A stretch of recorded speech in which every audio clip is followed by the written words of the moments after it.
भी मेरे साथ हैं। तमाम बातें आपने सुनी। एक तरीके से कहा जाए ना, कई शब्द ऐसे होते हैं जो दिल में लग जाते हैं, और महिलाओं के ऊपर इस प्रकार की बातें बयानबाजी करना साधु संतों के लिए शोभनीय है। क्या मानते हैं? महिलाओं के ऊपर तो इस प्रकार के शब्दों का बहुत ही कम प्रयोग ही नहीं करना चाहिए, है ना। एक संत है, संत की एक मर्यादा होती है। संत हम उसे कहते हैं जो अपने वाणी में कंट्रोल करते हैं, वाणी में जिनकी पकड़ होती है।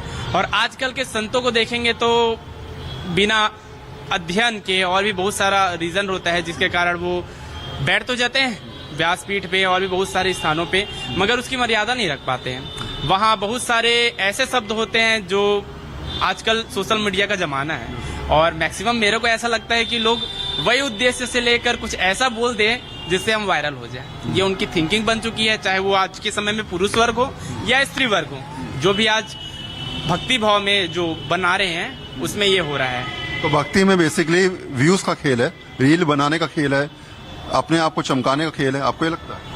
नहीं, मुख्य रूप से नहीं। भक्ति के नाम जो संगीतमय भागवत होता है वहाँ आप देखेंगे तो आपको वो देखने मिलेगा जो भक्ति किसे बोला जाता है। भक्ति मतलब डांस करके को भक्ति नहीं बोल सकते। भक्ति मन में आती है। कुछ ऐसे शब्दों पुराने समय में जो हमारे सुखदेव जी महाराज थे, व्यास जी महाराज थे, वो किस प्रकार से भक्ति करते थे। उनकी भक्ति ऐसी होती थी कि जो सामने श्रोतागण है वो मन में ही भगवान को अपने प्रभु मान लेते थे। आज मगर ऐसा देखने नहीं मिलता है। आज यदि किसी को आज निकली बात और दूर तक जारी है, जो निकल जाए वो देखा जाएगा। कभी सोचा था वृंदावन में ऐसी ऐसी कहानियां सुनने को मिलेंगी। मेरी कई महिलाओं से यहाँ पर बात हो रही थी, उनका ये कहना था कि शब्दों की मर्यादाओं का ध्यान रखे धर्माचार्य। मानते हैं? बिल्कुल मानते हैं। देखिए, कहते हैं अष्ट मेरी दुर्गा देवी जय रुद्राणी जय कल्याणी, ज्वाला देवी छड़ मस्तके नमन करूं मां पार्वती।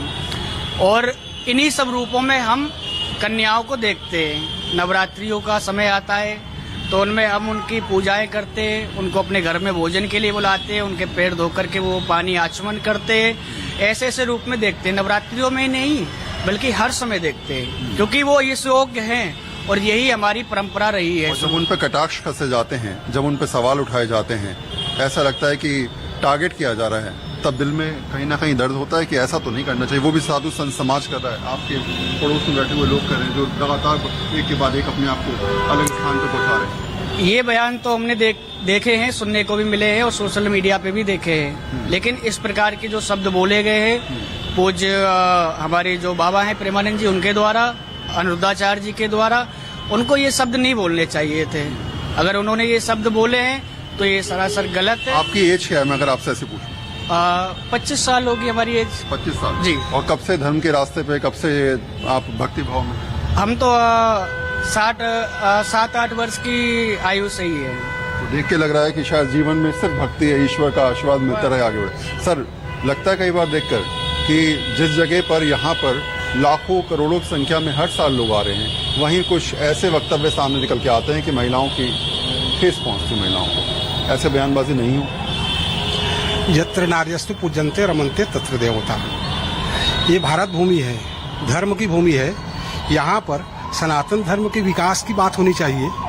नए नए पीढ़ी को आप इस प्रकार से लांछना लगा करके क्या दिखाना चाहते हो? उनमें ऐसी जागृति लाओ, ऐसी शिक्षा दो, उनको ज्ञान दो, ताकि वो आगे बढ़े, देश का विकास हो। और ऐसे जो धर्म विरुद्ध बातें हैं, देखिए यहाँ भारत भूमि में महिलाएं भी हैं, पुरुष भी हैं। महिलाएं इतनी पढ़ी लिखी हैं अभी की, और धर्म से जुड़ी हुई है। उन्हीं के द्वारा आपकी कथा चल रही है, और आप ये भी उन्हीं महिलाओं को आप अपने आश्रम में सेवा करते हो, हैं, रखे हो, आप बतलाते हो, और उन्हीं के विरुद्ध में आप बात करते हो। ये तो अच्छी बात नहीं है ना, ऐसे नहीं होनी चाहिए। अच्छा, ज्ञान कैसे आ जाता है इन लोगों को? एक अगर आपसे पूछूं जी, ज्ञान की प्राप्ति कैसे हो जाती है? कुछ भी मुंह से बोल दिया जाए? देखिए क्या है, हम तो ये कह नहीं सकते कि उन्होंने कितना अध्ययन किया है, कहाँ तक अध्ययन किया है, किन संतों का आश्रय लिया है, ये भी पता नहीं है। लेकिन हम तो छोटे से व्यास हैं। हम सुखदेव जी ने जो का लिखा है, व्यास जी ने जो लिखा है, सुखदेव जी ने जो कहा है, और हमारे जितने भी बड़े बड़े संत महात्मा हुए हैं, उनकी जो वाणी है उनको सुनते हैं। आज के कथा व्यास की वाणी को सुनोगे तो कथा नहीं बोल पाओगे।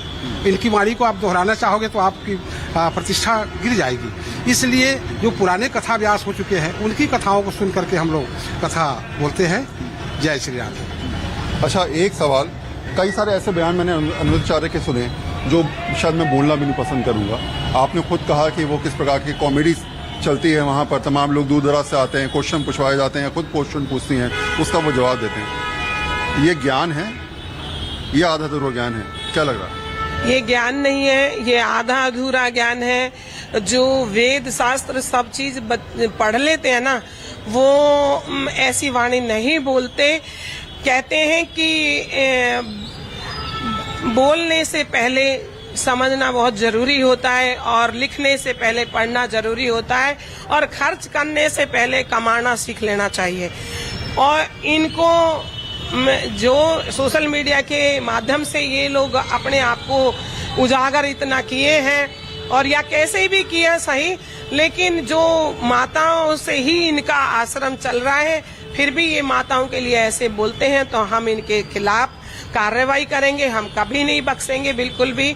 और ये विदेश में क्यों, कभी तो देश में और वृंदावन में आ जाएं, और हम वहीं पहुंचेंगे, उन्हीं के सामने जाके बैठ के बात करेंगे और पूछेंगे कि कौन सी, क्या आप मेरे बारे में क्या जानते हो? मैं एक संत हूँ, आप मेरे बारे में क्या कहना चाहते हैं और क्या सोचना चाहते हैं, ये मुझे भी आप बता दीजिए।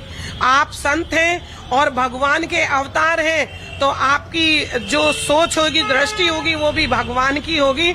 आप कितना अंदरूनी देख लेते हैं कि कौन खराब है, कौन सही है, तो आप तो फिर तो और इस भगवान को पूजने की जरूरत नहीं है। रही दिखे ये वृंदावन है, वृंदावन में बांके बिहारी के अलावा, मैं माताओं से भी फिर भी कहती हूँ कि बांके बिहारी के अलावा किसी को हमें पूजने की जरूरत नहीं है।